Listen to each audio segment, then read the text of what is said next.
क्या हुआ अम्मा इसको? भाई मांग रहे गए थे, बोले ने 2,000 रुपये में जमा 2,000 रुपये लेने के चक्कर में गए। जब वो 5:30 बजे दरवाजा खोला, ऊपर से डंडे मार दिए और दूसरे और ये औरतें आगे के दबा दिया। जब भैया तो मरने की वजह दबने की वजह से हमारी माँ मर गई। और ये कि नहीं और भी 10-12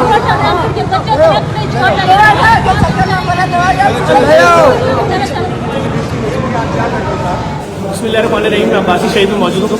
5 बच्चों की 35 साला माँ के पीछे अपने घर जा रही है। बच्चों के लिए 1,000 रुपये की लाइन में लगी हुई थी। किसी सेठ ने ऐलान किया था 1,000 रुपये मिलेंगे, आ जाओ। शौहर रक्षा चलाता है, 500 रुपये दिन के कमाता था। 5 बच्चे इस उम्मीद से थे कि माँ 1,000 रुपये लेकर आएगी तो शायद हम लोग रात का खाना खाएंगे। उन बच्चों को अब इंतज़ार है कि माँ की बॉडी घर पे आएगी।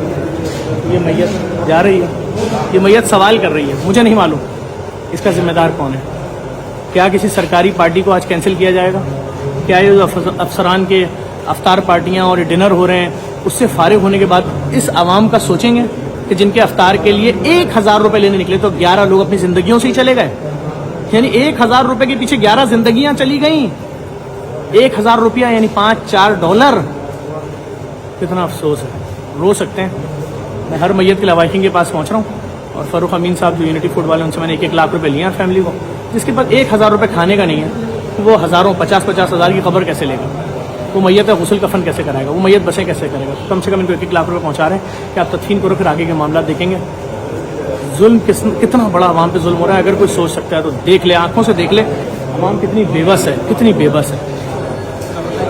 शुक्रिया, थैंक्स फॉर वॉचिंग।